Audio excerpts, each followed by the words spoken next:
රහතුන් වැඩි මඟ ඔස්සේ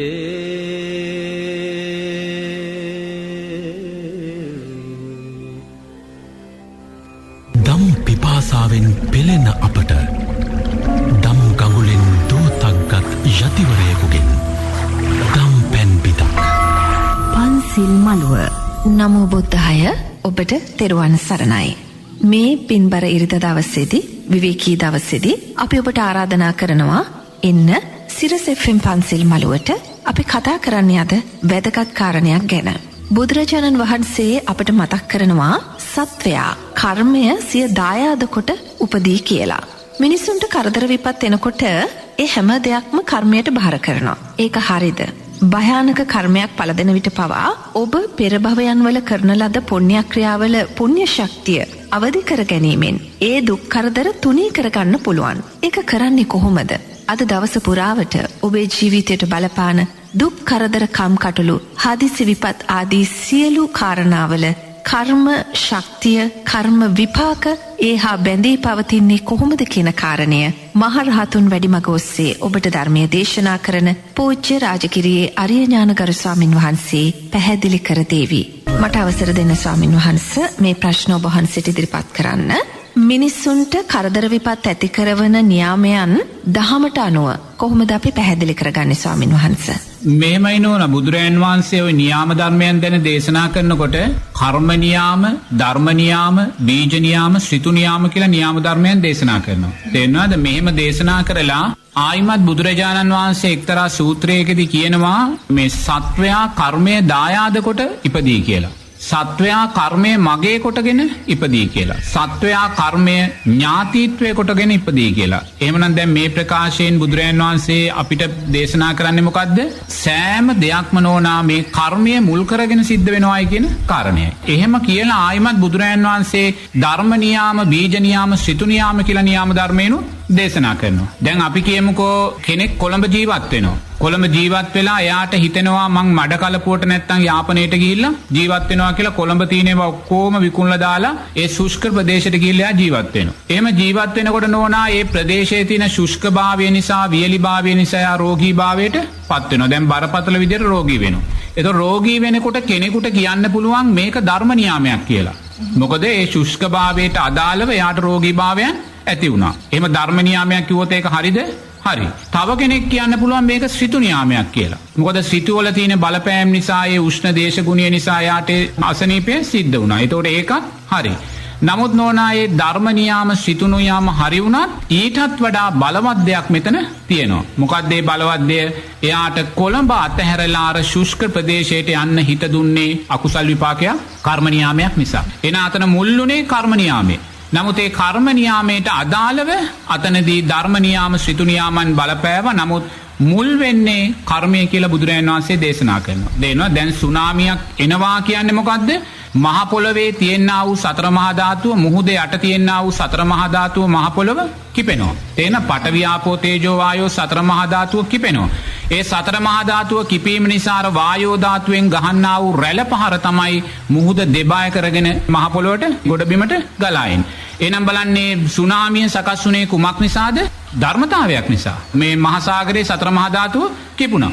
ඒතර මහා සාගරයේ යට තියෙන පොළවේ සතර මහා ධාතුව කිපෙද්දී ඇති වුණා වූ සුනාමිය ධර්ම නියාමයක්. නමුත් ධර්ම නියාමයක් වුණාට ඒ සුනාමියට අහුවෙලා මැරෙන්නේ මිනිස්සුયો කර්ම නියාමයක් නිසා. මොකද සමහර මිනිස්සුયો ඉන්නවා නෝනා මේ ගොඩබිම ඉඳලත් ඒගොල්ලෝ ගහගෙන ගිහිල්ලා විනාශ වුණා. සමහරු ඉන්නවා රැළේ මීටර් 200 300 ගහගෙන ගිහිල්ලත් ඒගොල්ලෝ බේරුණා. තේරුණාද? එතකොට අතන සුනාමිය සකස් වුණේ ධර්ම නියාමයක් නිසා, මහ පොළවේ මුහුදයට මහා සාගරයේ සතර මහා ධාතුවේ කිපීමක් නිසා. නමුත් ඒ කිපීම නිසා ගොඩබිමට රැළ ආවට පස්සේ අර විනාශ වෙන සෑම දෙයක්ම විනාශ වුණේ කර්ම නියාමයක් නිසා. මොකද අතන බේරිච්ච ඇත් ඉන්නවා මේ හොඳට ඉඳලා ගහගෙන ගිහිල්ලා විනාශ වෙච්ච එක වාහනේ ඇතුලේ 10ක් ඉඳලා ඒ 10න් 8 දෙනෙක් මැරෙනවා, දෙන්නෙක් බේරෙනවා. ඒතකොට එතන ඒ සියල්ල සිද්ධ වුණේ කර්ම නියාමය නිසා. තේරෙනවද? ඒ නිසා සෑම දෙයක්ම ධර්ම නියාමයක් වෙන්නත් පුළුවන්, ඍතු නියාමයක් වෙන්නත් පුළුවන්. නමුත් ඒවාට ගොදුරු වෙන සෑම කෙනෙක්ම ඊට අදාළව ගොදුරු වෙන්නේ නෝනා කර්ම නියාමයක් නිසාම කියන කාරණය මේ වෙන සිද්ධීන් තුලින් අපි පැහැදිලි කරගන්න ඕනේ. ස්වාමින් වහන්සේ කෙනෙකුගේ අකුසල් ශක්තිය තව කෙනෙකුට බලපානවද? නෑ අනුන්ගේ මේ අකුසලයක් තව කෙනෙකුට බලපාන්නේ නෑ නෝනා. ඒක එහෙම දෙයක් වෙන්නේ නැහැ. තේරුණාද? හැම වෙලාවම කෙනෙක්ගේ විඥානය සකස් වෙන්නේ සංස්කාරයන් තුලින්. ඒක තේරුම් ගන්න ඕනේ. මොකද පටිච්ච සමුප්පාදයේ දේශනා කරද්දී එහෙම නැත්නම් පංච උපාදානස්කන්ධය ගැන කියද්දී සංස්කාරපච්චය විඥාන. තේරුණාද?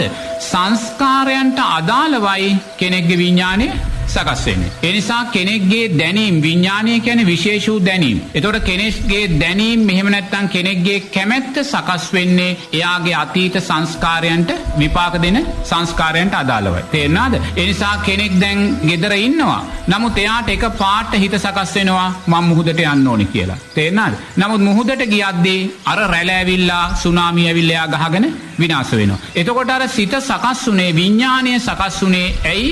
අතීත සංස්කාරයක් විපාක දෙන තියෙන නිසා. තේරුණාද? දැන් කෙනෙක් ඉන්නවා. එයාට ගමනක් යන්න යනවා වාහනයක. නමුත් එයාට එකපාරට හිත දෙනවා 10 දෙනෙක් එක ගමන යන්න ලෑස්ති වුණා. අවසාන මොහොතේ එයා කියනවා නෑ මම යන්නේ නෑ කියලා. නමුත් අර 9 දෙනා යනවා. 9 දෙනා ගිහිල්ලා ඒ වාහනේ අනතුරකට ලක් වෙලා සියල්ල අනතුරට ලක් වෙනවා. නමුත් අර මිනිස්සයා එතකොට එයාට දැනීම සකස් වුණේ කුමක් නිසාද? සංස්කාරපච්චය විඥාන. එයාගේ කුසල් සංස්කාරයක් නිසා එයාට විඥානයේ ක්‍රියාත්මක වුණේ අර ගමන බැලක් වෙන ආකාරයට. දැන් සමහරු ඉන්නවා විනාශය වෙන්නේ අපි කියමු උතුරු පළාතේ. නමුත් එයා මේ කොළඹ ජීවත් වෙන කෙනෙක්. නමුත් එයාට ඒ වෙලාවේ හිත දෙනවා උතුරු පළාතට යන්න. ගියාම එයාත් ඒ විනාශයට අසු වෙලා නැති වෙනවා. එතකොට එයාට හිත දුන්නා කියන්නේ දැනීම සකස් කරේ කවුද? විඥාන පත්‍ය සංස්කාර පත්‍ය විඥාන. එයාගේ අතීත සංස්කාරයන් නිසා එයාට එතෙන්ට හිත යන්න දුන්නේ. දැන් පන්ති කාමරේ ළමයි 50ක් ඉන්නවා.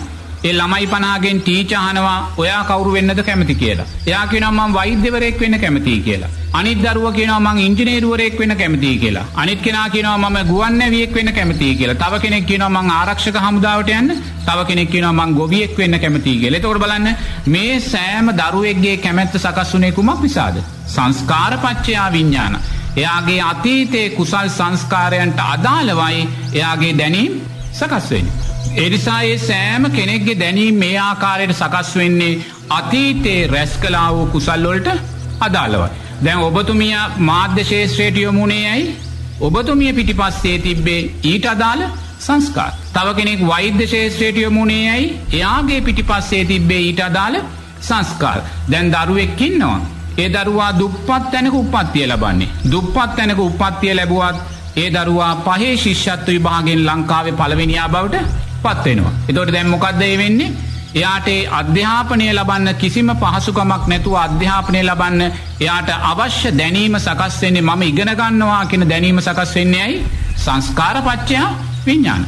එයාගේ අධ්‍යාපනයට අදාළ සංස්කාර පිටිපස්සේ ශක්තිමත්ව තියෙනවා. ඒ නිසා අපේ පිටිපස්සේ තියෙනා වූ කුසල් සහ අකුසල් සංස්කාරයන්ට අදාළවයි අපිට අපේ සිතුවිලි සකස් වෙන්නේ. අපේ කැමැත්ත සකස් වෙන්නේ. දැන් ඔබතුමියට හිතෙනවද ඔබතුමියට දිවි නසා ගන්න ඕනේ කියලා හිතනවද?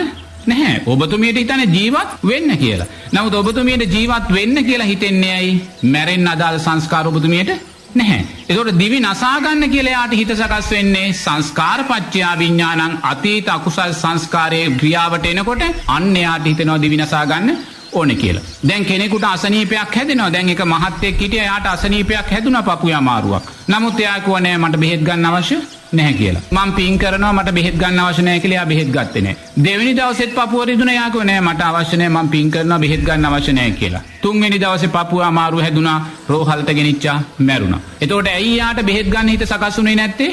මැරෙන්න තිබුණ නිසා. අකුසලේ විපාකෙට එන්න තිබ්බා. තේරෙනවද? අකුසලේ විපාකෙට එන්න තියෙන නිසා අකුසලේ බලවත්භාවය නිසා බෙහෙත් ගන්න ඕනේ කියලා සිත සකස් වුනේ නැහැ. නමුත් මේ මොහොතේ මට අසනීපයක් වුණොත් මට හිතෙනවා බෙහෙත් ගන්න ඕනේ කියලා. ඇයි එහෙම හිතෙන්නේ? මම අද හෙට මැරෙන්න නැහැ. තේරුණාද? ඒක තමයි තේරුම් ගන්න ඕනේ. තේරුණාද? ඒතර මටත් බෙහෙත් ගන්න හිතක් දෙන්නේ නැත්නම් මමත් දැනගන්න ඕනේ මටත් හෙට අනිද්දා මැරෙන්න තියෙනවායි කියන කාරණේ. තේරුණාද? ඒතකොට අපේ මේ සෑම දැනීමක්ම සකස් වෙන්නේ නෝනා අතීතයේ තියෙන කුසල් සහ කුසල් සංස්කාරයන්ට.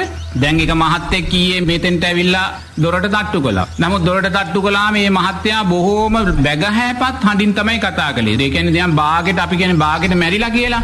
බාගෙට මැරුණ ස්වභාවයෙන් තමයි එයා කතා කළේ. ඉතින් මම දොර ඇරලා බැලුවාම මේ මහත්තයාගේ මුළු මූණම පරාජිත මුහුණක්. ඒ කියන්නේ මුළු සේසතම අහිමි වෙලාවක්. තේරෙනවද? සිනහවක් නැහැ. සියල්ලම අහිමි වෙච්ච කෙනෙක්ගේ මුහුණක් තියෙන. එතකොට මේ මුහුණ දකින්නකොටම මම දැක්කා බලවත් අකුසල් විපාකයක් මෙයාට විපාක දෙනවා කියලා. නමුත් එයා බලවත් අකුසල් විපාකයක් කියලා එයා දන්නේ නැහැ. දැන් එයාගෙන් ඇහුවාම කියන්නේ මොකද?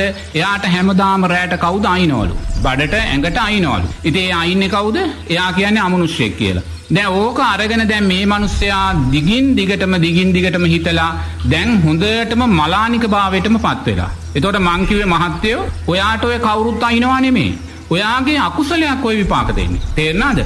පෙර ජීවිතේ මිනිස්සෙයින්ට ටොකු වැනලා පෙර ජීවිතේ මිනිස්සෙයින්ට පීඩා කරලා පෙර ජීවිතේ කෝටු වලින් ගහලා සත්තුන්ට ගහලා ඕවා කරලා දැන් බලන්න කෙනෙක් කරත්තේ හරකෙක් බඳිනවා. නමුත් ඒ හරකා බඳින කරත්තේ මහත්තයා හරකාට කිසිම කරුණාවක් නැහැ. අර කෝටුවක් තියාගෙන ඒ හරකට ගගහ තමයි ඒ හරකගෙන් වැඩ ගන්න. එතකොට මුළු ජීවිතේ මේ හරකට ගගහ වැඩ කරලා හම්බු කරන් කන්නේ තේ හරකගෙන්. නමුත් අර පීඩා කළාම නෝනා ඔය මිනිස්සයා ඊළඟ ජීවිතේ මිනිස්සෙක් වුණොත් හැම වෙලාවෙම යාට කවුරු හරි ගහනවා අනිනවා වගේ යාට දැනෙනවා. එතකොට ඒ දැනෙන්නේ මොකද්ද? සංස්කාරපච්චය විඥාන. පෙර අකුසලයට අදාළව විඥානය සකස් වෙනවා. එතකොට දැන් මේ මහත්තයා මෙතන අර බාගෙට මැරිලා වගේ කිසිම හිනාවක් නැතුව එද්දි මං කිව්වා මහත්තයෝ කරුණා කරලා ඔයා කුටුව ඇතුළට එනවනම් hina වෙලා ඇතුළට එන්න. බැරි නම් එන්න එපා කියලා. මොකද දැන් එහෙම කෙනෙක් දක්ෂ වෙන්න ඕනේ මේ විපාක දෙන්නේ අකුසලයක් කියලා දැනගෙන බලෙන් hina වෙන්න. තේරුණාද? බලෙන් hina වෙන්න දක්ෂ වෙන්න ඕනේ. එතනින් තමයි අකුසලේ මතු කරලා ගන්න. තේරුණාද? දැන් අපේ ජීවිතේත් මට මතකයි ගිහි ජීවිතේ අප්‍රමාණ අකුසල අපේ විපාකෙට ආවා. නමුත් ඒ සෑම අකුසලයක් ඉදිරියේම අපි කඳුළු හලහලා උත්සාහ ගත්තේ hina වෙන්නමයි. මොකද අපි දැනගත්තා මේ අකුසලයක් විපාක දෙන්නේ කියන කාරණේ. තේරුණාද? ඒ නිසා අපිට ඕනෑම මොහොතක දුකක් සකස් වෙනවා නම් කනස්සල්ලක් සකස් වෙනවා නම් වේදනාවක් සකස් වෙනවා නම් ඒ දුක කනස්සල්ල වේදනාව සකස් වෙන්නේ සංස්කාරපච්චය විඥානං අකුසලයක් නිසාමයි.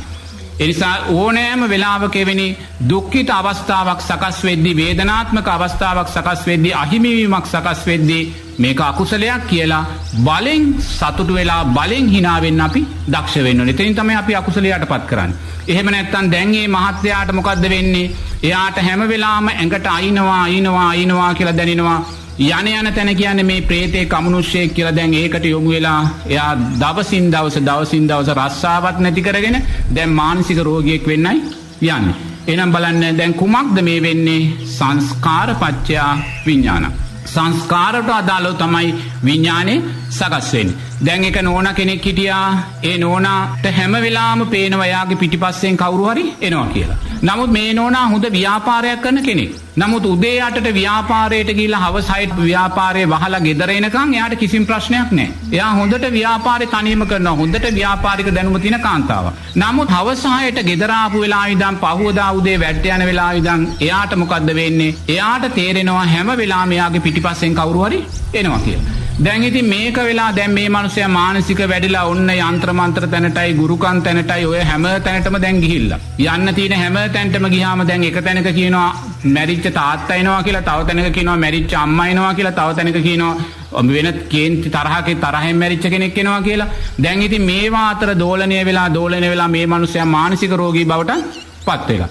දැන් ඊට පස්සේ අපි දන්න ස්වාමින් වහන්සේ නමක් උතුම් සමාධියෙන් අරමුණු කරලා බල්ලා තියෙනවා මේ මිනිස්සයා පස්සෙන් කවුද එන්නේ කියලා. එතකොට බලනකොට මේ මිනිස්සයාගෙන් පස්සෙන් කිසිම කෙනෙක් එන්නේ නැහැ.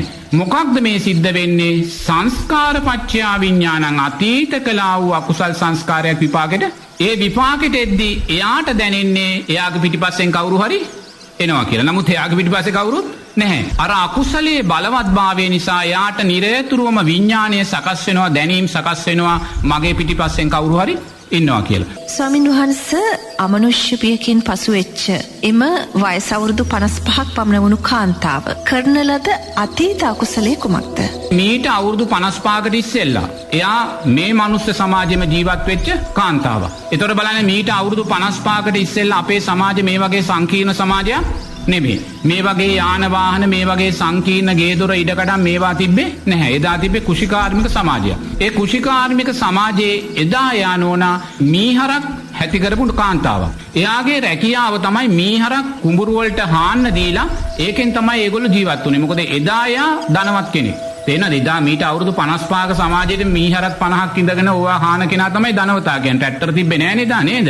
මෙයා ජීවත් උනේ එයාගේ මීහරක් කුඹුරු වලට හාන්න දීලා අර නගුලේ බැඳලා මීහරක් දෙන්නේ අර පොළව කඩාගෙන මීහරක් දෙන්න ඇදගෙන යනවා. තේරෙනවද? නගුල පස කඩාගෙන නැදගෙන යන්නේ. ඒතකොට බලන්න ඒ පස කඩාගෙන මේ මීහරක් දෙන්න ඇදගෙන යද්දී ඒ මීහරක් දෙන්න කායිකව මානසිකව කොච්චර පීඩාවක් විඳිනවද? නමුත් මුළු දවස මේ මීහරකගෙන් වැඩ අරගෙන හවසට ලෙහෙලා දානවා. ලෙහෙලා දැම්මා මිසක් එයාට තනකොළ ටිකක්වත් දෙන්නේ නැහැ. මේ විදිහට අර නගුල පිටිපස්සෙන් ඇවිල්ලා මීහරකට පීඩා කළේ යම්සේද? තේරෙනවද? දැන් බලන්න අපේ මිනිස්සුયો දෙන්නේ කොයි නගුලේ බැඳලා පැය භාගයක් හාන්න පුළුවන්ද? ඒ මිනිස්සුયો දෙන්නගේ අතපය කඩලයිනේ. බෑනේ අර නගුල පොළව කඩාගෙන යන්න එපා පස නේද? ඒතකොට බලන්න මිනිස්සෙකුට පැය භාගයක් ওই නගුල ඇදගෙන යන්න බැරි කොට අර මීහරක් දෙන්නා දවසේ පැයට අර අමාරු කාර්යය කරනවා. යාගේ දනිස් රිදෙනවා කියලා යාට කියන්න කෙනෙක් නැහැ. ඇඟ රිදෙනවා කියලා යාට කියන්න කෙනෙක් නැහැ. ඒ සියලුම වේදනාවන් දරාගෙන අර නෝනා මීහරක්ගෙන් වැඩගත්ත නගුල බැඳලා ඒ වගේ නෝනා මීහරකා පිටිපස්සේ නගුල ඇදීගෙන ඇවිල්ලා යම්සේද මීහරකව පීඩාවටපත් කළේ. දැන් එයාට පේන ඔයාගේ පිටිපස්සෙන් කවුරු හරි බලන්න කොච්චර සංස්කාරපච්චයා විඥාන. තේරෙනවද? ඒ නිසා ඒ නෝනාට කිසිම අසනීපයක් නැහැ, කිසිම ලෙඩක් නැහැ. ප්‍රශ්නේ මොකද්ද? අතීතේ කළා වූ ඒ සංස්කාරය අර මීහරක්ට යම්සේද නගුලේ බැඳලා නගුල පිටිපස්සෙන් කඩාගෙන එද්දි මීහරට දුකටපත් කළේ. දැන් එයාට පේනවා එයාගේ පිටිපස්සෙන් කවුරු හරි දුකටපත් වෙනවා කියලා. ඒ නිසා නිරේතුරුවම සංස්කාරපච්චයා විඥාන. සංස්කාරයන්ට අදාළවයි විඥානය ක්‍රියාත්මක වෙන්නේ. තේරෙනවද? දැන් ඕනෙම කෙනෙක්ගේ කැමැත්තක් ක්‍රියාත්මක වෙන්නේ නැහැ. සමහර පුංචි දරුවෝ ඉන්නවා. එයා පුංචි කාලේ අම්මගේ දුඹුරු පාට සාරිය අරන් පෙරෝගෙන කියනවා මං සාදු කියලා. ඇයි ඒ කියන්නේ? සංස්කාරපච්චයා විඥාන. එයා පෙර ජීවිතේ පැවිදි වෙලා හිටපු කෙනෙක් වෙන්න පුළුවන්. එතකොට එයාගේ විඥානයේ දැනීම් සකස් වෙන්නේ පෙර සංස්කාරයේ පුරුදු වලට අදාළව. සමහර දරුවෝ ඉන්නවා හරිම සැරපරුෂයි, හරිම දරුණුයි, අම්මා තාත්තාටත් පුංචි කාලේ කීකරු නැහැ. සංස්කාරපච්චයා විඥාන. මොකද පෙර ජීවිතයේ ද්වේෂසාගත චරිතයක විඥානය තමයි ඒ ආකාරයට. සමහර දරුවෝ ඉන්නවා පුංචි කාලෙම රැට නිදාගත්තට පස්සේ රැට එක පාට ලතෝනි දීලා කෑ ගහනවා, අඬනවා, ගොඩාක් රැට බය වෙනවා. ඇයි? සංස්කාරපච්චයා විඥානං. පෙර ජීවිතේ මැරෙන වෙලාවේ සකස් වුණා වූ ඛේද ජනක නැත්නම් අනුතුරුදායක මරණයක් තුලින් ඇතිවෙච්චා වූ බියට අදාළ සංස්කාරය තමයි එයාගේ දැනීම තුල ක්‍රියාත්මක වෙන්නේ. ඒ නිසා මේ මිනිස්යාගේ මේ සෑම ක්‍රියාවලියක්ම දැන් අපි කියනවානේ කෙනෙක් ලෝභයි, කෙනෙක් රාගයි, කෙනෙක් ද්වේෂයි. මේ සෑම දෙයක්ම නෝනා සංස්කාරපච්චයා විඥාන. තේරෙනවද? පෙර සංසාරයේ අපි සංස්කාර රැස්කලා වූ සංස්කාරයන්ට අදාළව ගති පුරුදු වලට අදාළව තමයි විඥානය මේ මොහොතේ සකස් වෙන්නේ. ඒ නිසා සංසාරයේ කොතනකවත් කොයි කෙනාගේ ජීවිත දිහා බැලුවත් ඒ කොයි කෙනාගේ ජීවිත තුලින් ක්‍රියාත්මක වෙන්නා වූ දැනීම් සෑම දෙයක්ම සකස් වෙන්නේ අතීතයේ කළා වූ සංස්කාරයන්ට අදාළව. දැන් බලන්න කෙනෙක් දුප්පත් පවුලක ඉපදෙනවා. තේරෙනවද?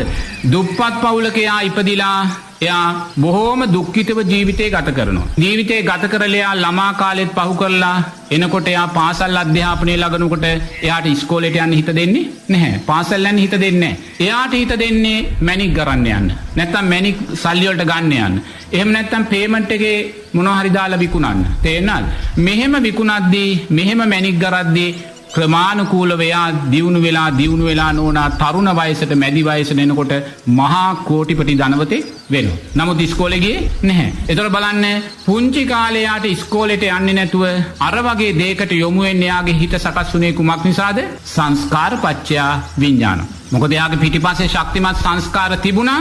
අරසා ශක්තිමත් තැනකට යන්න. තේරෙනවද?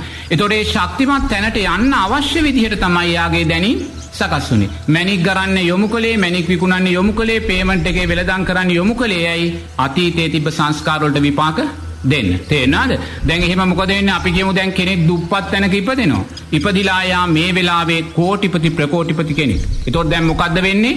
දුප්පත් තැනක යා ඉපදුනේ ඇයි? ඒත් සංස්කාරපච්චයා විඥාන. ඇයි දුප්පත් තැනක ඉපදුනේ? ගිය ජීවිතේ යා මිනිස්සෙක් වෙලා ඉඳලා මැරෙන වෙලාවේ නෝනා එයාට මතකෙට ආවේ දුර්වල කුසලයක්. දැන් ඔබ හිතන්නකෝ ඔබතුමිය මේ ජීවිතේ ගොඩාක් සාංගික දාන දෙනවා. සංඝයා අරමුණු කරගෙන ගොඩාක් දන් දෙනවා. ගොඩාක් දන් දුන්නත් නෝනා ඔබතුමිය තිරිසන් සත්තුන්ටත් දාන දෙනවා. යාචක මහතුරුන්ටත් දාන දෙනවා. රෝගීන්ටත් දන් දෙනවා. ළමා නිවාස වලට දන් දෙනවා. එතකොට මේ දානේ දෙද්දී ඔබ සාංගික දානේ දුන්නත් ඔබ වැඩියෙන්ම උපාදානය තියෙන්නේ මේ ළමා නිවාසවලට රෝගීන්ට නැත්තම් සතුන්ට දෙන. මොකද ඒගොල්ලන්ගේ තියෙන අහිංසක භාවය නිසා ඒගොල්ලන්ගේ තියෙන හුරතල් භාවය නිසා ඒ කෙරෙහි තියෙන කරුණාව නිසා වැඩියෙන්ම උපාදානය තියෙන කොතෙන්ද?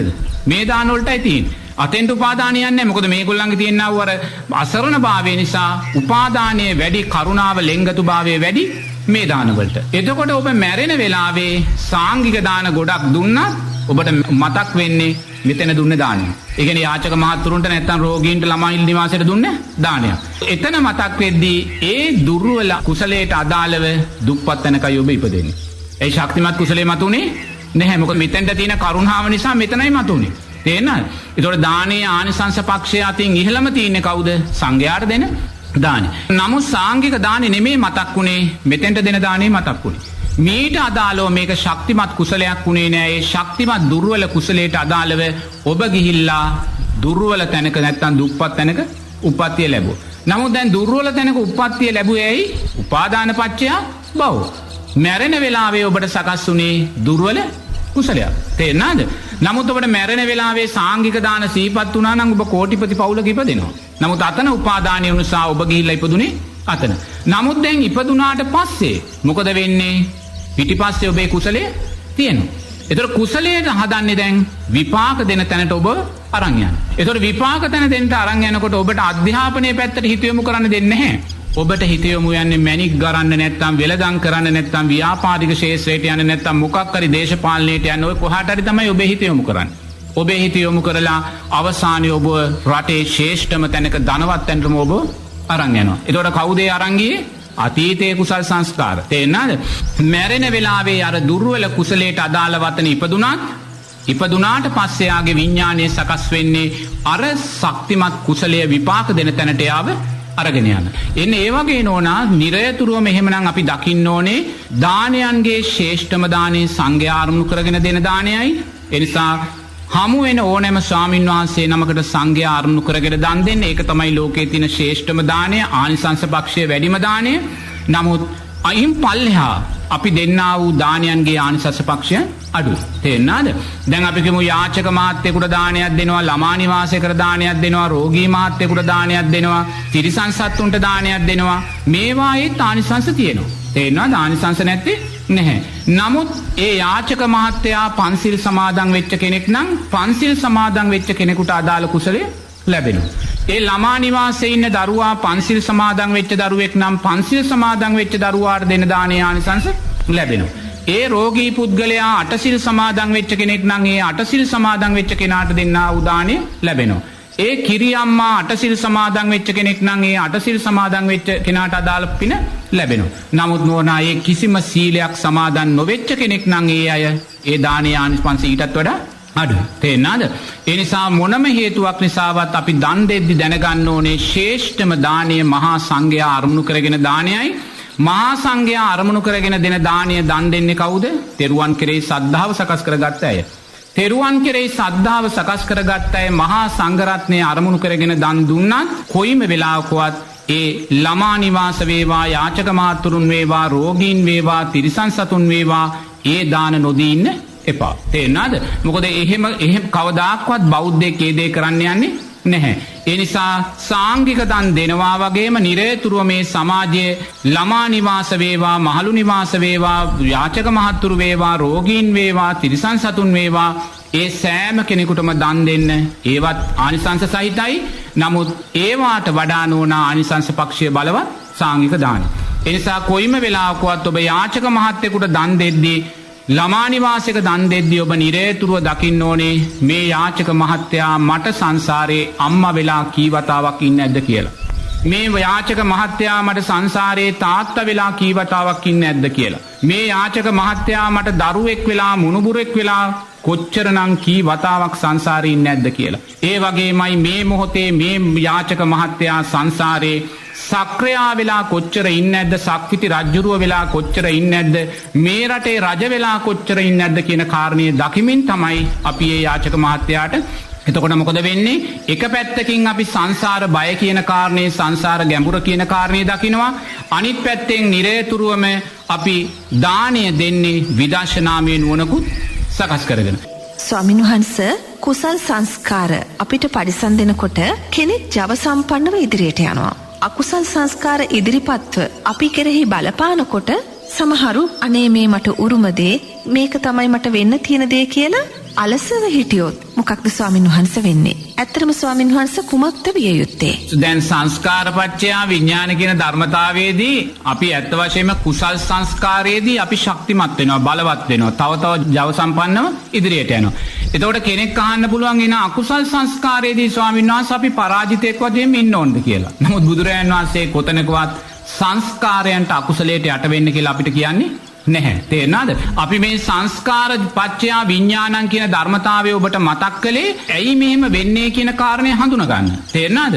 ඔබ මේක හඳුනාගත්තට පස්සේ ඔබ දක්ෂ වෙන්න ඕනේ යම් දුර්වලතාවයක් තියෙනවා නම් ඒ දුර්වලතාවයේ තියෙන කෙනා කුසලයේ තුල ශක්තිමත් කරන්න. කුසලයේ තුල ශක්තිමත් කරන්න. එතකොට දැන් අපි කියනවා පන්ති කාමරේ ළමයි 50 දෙනාගෙන් අහද්දී එක්කෙනෙක් වෛද්‍යවරයෙක් වෙනවා, තව කෙනෙක් ඉංජිනේරුවෙක් වෙනවා, තව කෙනෙක් ගුවන් නැවියෙක් වෙනවා කියද්දී තව කෙනෙක් කියනවා නම් අනේ මට ඔය කිසිම දෙයක් වෙන්න ඕනේ නැහැ කියලා අපි දක්ෂ වෙන්න ඕනේ මෙයාගේ පිටිපස්සේ අකුසල් සංස්කාරයක් තියෙනවා කියලා දැක ගන්න. එතකොට කෙනෙක් ඉන්නවා යාට ඒ දරුවාට හැම වෙලාවෙම ලෙඩ වෙනවා, රෝග වෙනවා, යා කියනවා නම් අනේ අම්මේ මට බෙහෙත් එපා කියලා එයා බෙහෙත් බොන්න අකමැති නම් අම්මා තාත්තා දැනගන්න ඕනේ මෙයාගේ පිටිපස්සේ අකුසලයක් තියෙනවායි කියලා තේරුම් ගන්න. එතකොට අම්මා තාත්තා උදේට හැමදාම දරුවා පාසල් යලද්දී ඒ දරුවා සුමානිකට දවස් දෙකක් පාසල් යන්න හොර කරනවා නම් පාසල් යන්න අකමැති වෙනවා නම් අම්මා තාත්තා දැනගන්න ඕනේ මෙයාගේ පිටිපස්සේ අකුසල් සංස්කාරය තියෙනවා කියලා. එතකොට කෙනෙක් කියනවා නම් අනේ මට ජීවිතේ එපා වෙලා තියෙන්නේ මට නම් ජීවත් වෙලා වැඩක් නැහැ කියලා හිතෙනවා නම්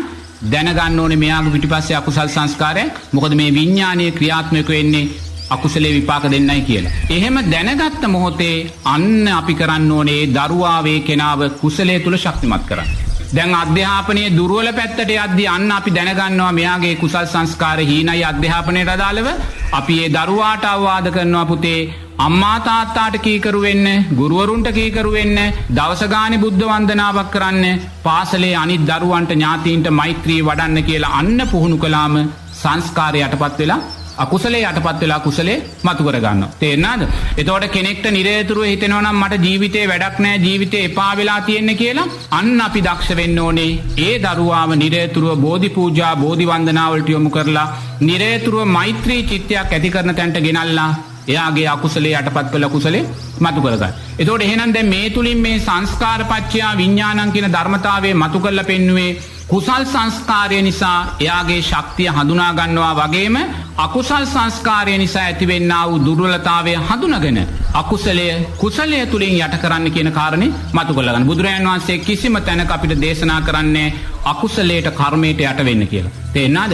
බෞද්ධයා කියන්නේ ආරෂ්ඨාංගික මාර්ගය තුල ගමන් කරන්නා කියන්නේ ආනන්තරීය පාප කර්ම හැර අන් සෑම අකුසලයක්ම කුසලයේ තුලින් යට කරන්න පුළුවන් කියන විශ්වාසය තුල ඉදිරියට යන කෙනයි. පුළුවන් ද බැරි වෙන්න පුළුවන්. නමුත් ඒ විශ්වාසය තුල ඉඳගෙන ඕනෑම එවැනි දුර්වල අකුසලයක් එහෙම නැත්නම් පරාජිත තත්වයක් අපි කුසලයේ තුලින් යටපත් කරගන්න දක්ෂ වෙන්න ඕනේ. එහෙම නැතුව කොතනකවත් වර්තමානයේ හුඟක් අය දකින දෙයක් තමයි නිරේතුරුවම ප්‍රශ්නයක් ආපුවාම ගැටලුවක් ආපුවාම ඕක පෙරේතේකට නැත්නම් අමනුෂ්‍යයෙකුට නැත්නම් කොඩිවිනයකට බාර දීලා තව තවත් අකුසල් කළා යනවා. මෙතන කිසිම පෙරේතෙකුත් නෑ, යක්ෂයෙකුත් නෑ, කොඩිවිනයෙකුත් නෑ. මොකක්ද?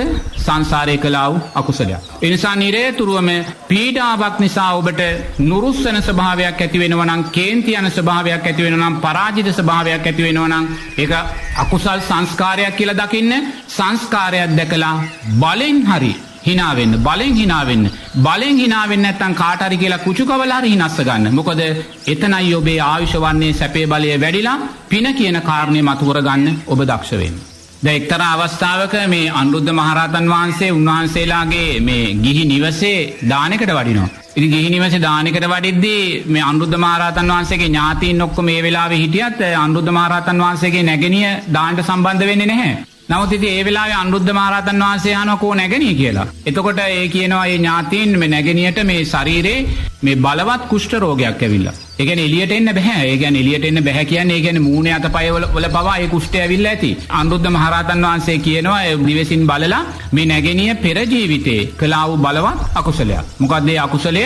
එයා පෙර ජීවිතේ රජ කෙනෙක්ගේ බිසවක් හැටියට ඉඳලා ඒ බිසවට අන්තපුර බිසවවරුත් හිටියා. ඒ අන්තපුර බිසවවරයෙක් කෙනෙක් එක්ක ද්වේෂයෙන් එක්තරා දවසකදී සේවකීන් ලවලා ඒ අන්තපුර බිසවගේ සයනේ මේ කහඹිලිය ඇතුරුවා. දැන් එදා කහඹිලිය ඇතුරුවේයි එදා රජතුමා ඒ අන්තපුර බිසව ළඟට එදා යන්න හිටියේ. ඒ නිසා එදා තනිකරම කහඹිලිය අතුරලා සේවකීන් ලවා ඒ බිසව පීඩාවට පත් කළා. ඒ තෙරුවන් සරණ ගිහිල්ලා හිටව බිසවක් එයා පීඩාවට පත් කළා මේ අකුසලය නිසායි මේ මොහොතේ මේ ආකාරයෙන් මේ දදේ කුෂ්ඨය ආවේ කියන කාරණේ අනුරුද්ධ මහරහතන් වහන්සේ දේශනා කළා. ඒතර බලන්න එහෙනම් වර්තමාන සමාජයේ එවැනි කායික රෝගාබාධයන් නිසා ඒ කියන්නේ දද වන කුෂ්ඨ වගේ ඔය මේ තියෙනා වූ කර්ම රෝග හැටියට ඔවා ගැනින්නේ හුඟක් වෙලාවට එවැනි පීඩාවන් සිද්ධ කිරීම තුළ ඉන්නා වූ රෝගීභාවයන් සකස් වෙන අය ඖෂධ ගන්නවා වගේම නිරේතුරුවම මෛත්‍රී කියන කාරණේ ජීවිතයට එකතු කරගන්න ඕනේ. මොකද පෙර ජීවිතයක ද්වේෂයෙන් තව කෙනෙක්ට කායිකව කළා වූ යම් පීඩාවක ප්‍රතිඵලයක් නිසායි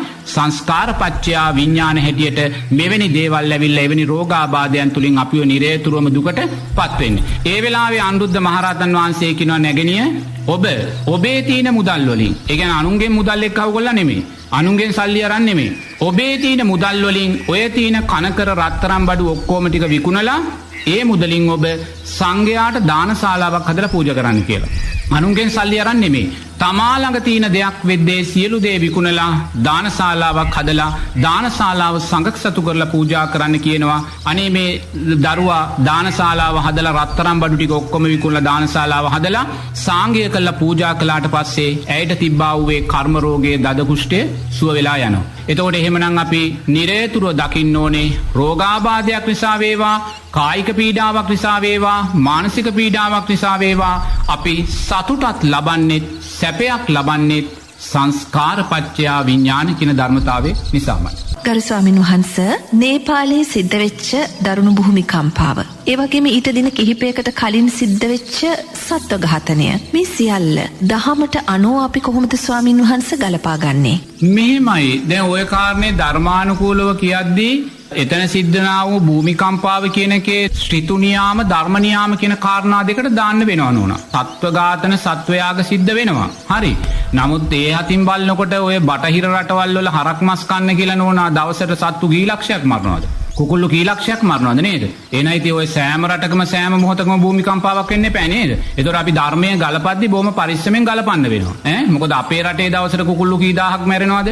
අපේ රටේ එළුව හරක් ඌරෝ කී දහහක් මැරෙනවද? එහෙම නැතිනම් ඕන අපේ රටෙත් වරින් වර භූමිකම්පා එන්න වෙනවා. තේරෙනවද? එතකොට දැන් බලන්න ඔස්ට්‍රේලියාව වගේ ඔය රටවල් වල මේ සත්ත්ව පාලනයමයි මුල් වෙලා තියෙන්නේ. එතකොට ඒ සත්ත්ව පාලනය නිසා ඒගොල්ලෝ මුළු රටටම ඒගොල්ලන්ගේ මස් වර්ග අපනයනය කරනවා. එතකොට එවැනි රටවල් වල කොච්චර සත්ත්ව ඝාතන වෙනවද නේද? එහෙනම් ඉතින් අපි කිව්වොත් එහෙම නේපාලයේ සිද්ධ වෙච්ච දේ සත්ත්ව ඝාතන නිසා සිද්ධ වුණායි කියන කාරණේ එතකොට ධර්මයේ කෙරේ කෙනෙක් සැක කරන්න පුළුවන්. ඒ කියන්නේ සැක නොකරන ආකාරයෙන් තමයි අපි ධර්මයේ විග්‍රහ වෙන්න ඕනේ. ඒ නිසා එතන නෝනා භූමිකම්පාව සකස් වෙන්නේ හේතුඵල ධර්මයන් නිසා. ඒක ධර්ම නියාමයක් සිතු නියාමයක් වෙන්න පුළුවන්. ඒ කියන්නේ මහ පොළොවේ යට තියෙන සතර මහා ධාතුව කිපීම නිසා වායෝ ධාතුව තේජෝ ධාතුව පිපීම නිසා අර පටවිය පුපුරලා විනාශ වෙලා දෙදරුම් කාලය වෙන්න සිද්ධිය ධර්ම නියාමයක් හැටියටයි අපිට දකින්න වෙන්නේ. තේරෙනවද? ස්වාමීන් වහන්සේ දැන් එවැනි ව්‍යසනයක් සිද්ධ වෙද්දී ඒ වගේ ව්‍යසනයකින් මිනිසුන් මරණයට පත්වීම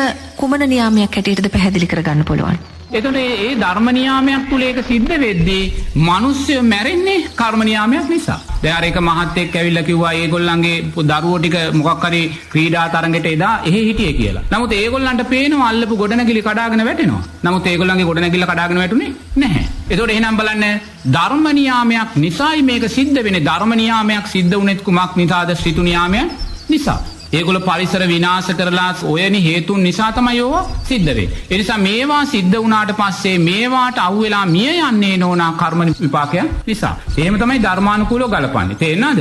නමුත් එහෙම නැතුව දැන් එතන අපි කියමු සත්තු ලක්ෂ ගාණක් මැරුවා නම් එතකොට බලන්නේ මැරෙන සෑම සතෙක්ම ද්වේෂය වෛරය දරාගෙන තමයි මැරුම් කන්නේ. කිසිම කෙනෙක් මෛත්‍රී චිත්තයකින් මැරුම් කන්නේ නැහැ. එතකොට එහෙනම් ද්වේෂය වෛරය දරාගෙන තිරිසන් සතෙක් මැරුණට පස්සේ ඒ තිරිසන් සතා අනිවාර්යෙන්ම එක්කෝ යක්ෂ ජීවිතයක්, එක්කෝ භූත තිරිසන් සත්ව ජීවිතයක්, එක්කෝ සතර අපා ජීවිතයක්මයි අනිවාර්යෙන්ම ලබන්නේ. තේන එතන බලන්න ලක්ෂ ගාණක් සත්තු මැරුවා නම් ඒ සත්තු ද්වේෂයෙන් මැරිලා භූත සත්තු ලක්ෂ ගාණක් වෙලා මේ මොහොතේ ඉපදිලා ඉන්න පුළුවන්.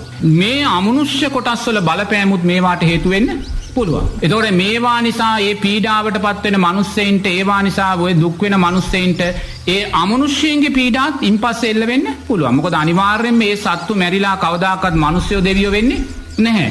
අමනුෂ්‍ය කොටස් බවටමයි පත් වෙන්නේ, යක්ෂ කොටස් බවටමයි පත් වෙන්නේ, භූත තිරිසන් කොටස් බවටමයි පත් වෙන්නේ. මොකද ද්වේෂයත් එක්කයි මැරෙන්නේ. එතකොට නෝනා මේ සෑම අඳෝනාවක්ම මේ විශ්වය තුල අපිට නරක ප්‍රතිඵලයක්ම තමයි අත් කරලා දෙන්නේ. තේන දැන් පිරිතක් කියද්දී ඒ පිරිත් දේශනය අහලා අහන කෙනා සතුටු වෙනවා, අමනුෂ්‍යෝත් සතුටු වෙනවා, දෙවියෝත් සතුටු වෙනවා, පුංචි දරුවෙක් හිටියත් පුංචි දරුවාත් ඒක අහගෙන සතුටු වෙනවා. ඒ පිරිත් දේශනයට ඒ හැම කෙනෙක්ම සතුටු වෙනවා වගේ නෝනා අර සතුන්ගේ මරලතෝනිය තුලින් නැගෙන්නා වූ වේදනාවට, අඳෝනාවට නෝනා සෑම කෙනෙක්ව කම්පාභාවයට පත් වෙනවා. ඉතින් ඒ සත්තු මරද්දී අර පිරිත කියද්දී සුබ සංඥාවක් ලෝකෙට යනවා වගේ අර සතුන් මරද්දී නෝනා අසුබ සංඥාවෙන් වාතය පිරෙනවා. එනිසා නිරේතුරුවම එවැනි දේවල් සිද්ධ වෙන්නේ ධර්ම නියාම සිතු නියාම හේතුවෙන්. ඒක තමයි ධර්මානුකූල විග්‍රහය. නමුත් ධර්ම නියාමයක් නිසා සිද්ධ වෙන දේ අනිවාර්යෙන්ම සිද්ධ වෙන්නේ මැරෙන අය මැරෙන්නේ කර්ම නියාමයන් නිසා.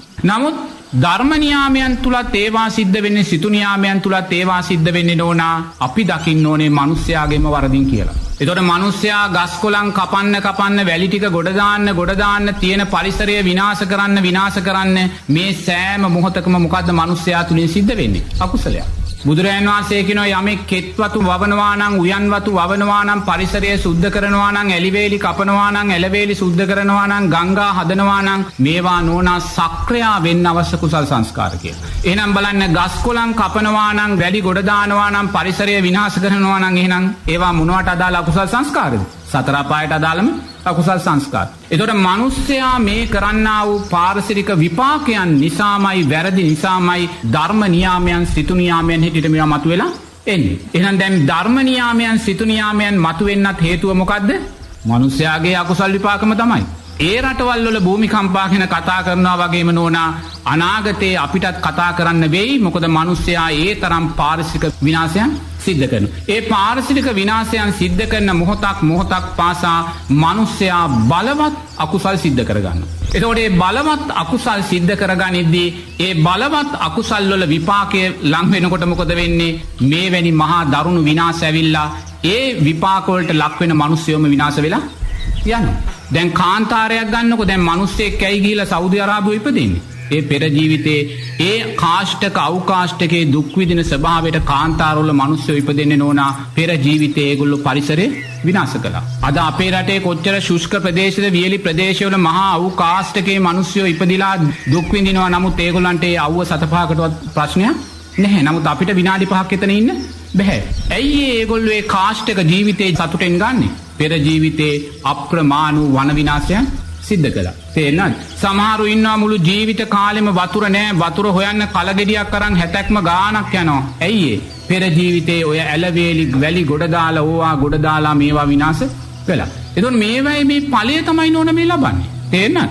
එතකොට සුනාමිය ආවේ නැත්තම් අනිවාර්යයෙන්ම භූමිකම්පාව ආවේ සතර මහා ධාතුව කිපීම නිසා. ඒක කිසි ප්‍රශ්නයක් නෑ. ඒක ධර්මානුකූලව එහෙමයි ගණන්නේ. නැතුව දෙවියෝ කෝප වෙලා පොළොව පෙරලෙන්නේ නෑ. සතර මහා ධාතුව කිපීම නිසායි මේක ආවේ කියන්නේ ධර්ම නියාමයක්, සිතු නියාමයක්.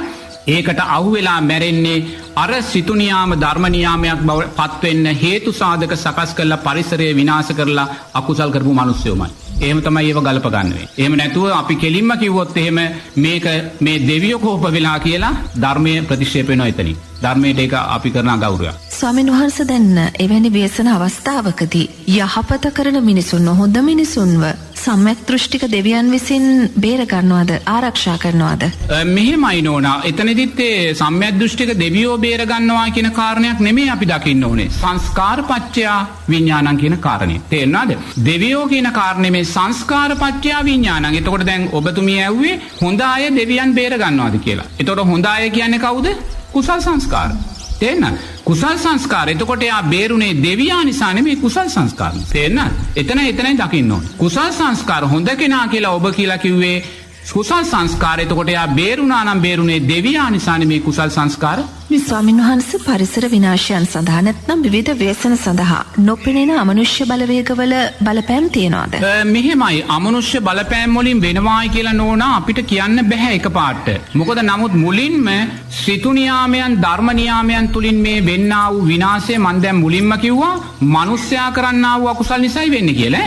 දැන් මිනිස්සයා කරන්නා වූ අකුසල් නිසා පරිසර විනාශයන්, ද්වේෂය, වෛරය, ක්‍රෝධය වැනි දේවල් නිසා තමයි මේ ආකාරයෙන් ධර්ම නියාමයන් සිතු නියාමයන් විසින් මේ විනාශයන් සිද්ධ කරන්නේ. එතකොට මේ විනාශයන් සිද්ධ වුණාට පස්සේ දැන් මෙතන මනුස්ස ඝාතන මිනිමැරු මැරිච්ච මිනිස්සු මලකුණු ගඳ ගහන මේවට අන්න ඊට පස්සේ මුළු ලෝකෙම ඉන්න අමනුෂ්‍යෝ ටික මෙතෙන්ට එනවා. තේරෙනවද? දැන් මෙච්චර වෙලා අමනුෂ්‍යෝ හිටියද? ඒ ප්‍රදේශේ ඉන්න ටික දැන් අපි කොහොම මේ ප්‍රදේශේ නෝනා දැන් මේ ලස්සනට ඔක්කොම තියෙනවා. හරිද? තව මොහොතකින් මෙතන භූමිකම්පාවක් වෙනවා. වෙලා 10 ගාණක් මෙතන මැරෙනවා. මැරලා මල කඳන් ගොඩ ගහනකොට මලමිනි ගොඩ ගහනකොට මේවා ගඳ ගහනකොට පුලුටු ගඳ ඝන ගහනකොට කුණු ගඳ යනකොට නෝනා වටේම ඉන්න නිලමැස්සෝ ටික මෙතෙන්ට එනවද නැද්ද? ඒ වගේ තමයි. දැන් කොහේ හරි හරකෙක් මැරිලා මලකුණ තියෙනකොට ඒ හරි එක කොකෙක්වත් පේන්නේ නැහැ. නමුත් අරක මැරිලා කුණු වෙනකොට කොක්කු 100ක් 200ක් ඇවිල්ලා මෙතන අර නිලමැස්සෝ. ඉතින් ඒ වගේ නෝනා අමනුෂ්‍යෝ සිද්ධිය වුණාට පස්සේ අමනුෂ්‍ය ග්‍රහණය එනවා. ඊට පස්සේ දැන් විශාලාවේ උනේ එකයි. අමනුෂ්‍ය ප්‍රශ්නය ඇති කළා නෙමෙයි මිනිස්යාගේ කරපු අකුසල් විසින් ධර්ම නියාමයන් හැටියට ඒ විනාශය සිද්ධ වුණා ඉඩෝරේ. නමුත් ඉඩෝරේ වෙලා මලකුණු වලින් නගරේ පිරෙනකොට මුළු දඹදිවම හිටිය මලකුණු කන්නාසම අමනුෂ්‍යෝ මෙතෙන්ට ආවා. ඊට පස්සේ ඒගොල්ලෝ එළවන්න තමයි බුදුරජාණන් වහන්සේ රත්න සූත්‍රය කියන්නේ. තේරෙනවද? අමනුෂ්‍යෝ මේ විනාශය කළා කියන කාරණේ අදාළ නැහැ. ස්වාමින් වහන්සේ ඔබ වහන්සේගෙන් මේ අවස්ථාවේදී මා පැහැදිලි කරගන්න උත්සාහ කරන්නේ තාමත් වැදගත් කාරණයක්. මේ බොහෝ දෙනා යම් විදිහට විග්‍රහ කරන කාරණයක්. බුදුදහම තුල පව් කමා කර ගැනීම කියන කාරණය තියෙනවද ස්වාමින් වහන්සේ? නෑ. කොතනකවත් පව් කමා කර ගැනීම සමා කර ගැනීම කියන කාරණය බුදුදහමේ නැහැ. ගිහි පින්වතුන්ලාට බුදුරජාන් වහන්සේ දේශනා කරන්නේ ඔබ අතින් සිල්පදයක් බිඳෙනවා නම් ඒ බිඳුණු සිල්පදය ඔබ නිවැරදි කරගන්න. බිඳුණු සිල්පදේ නිවැරදි කරගන්න දක්ෂ කෙනා ඉනුත් ඉස්සරහට ගිහිල්ලා බිඳුණු සිල්පදේ විදර්ශනා නුවණින් දකින්න කියනවා. ඒක අතීත අකුසල් සංස්කාරයක් කියලා දකින්න.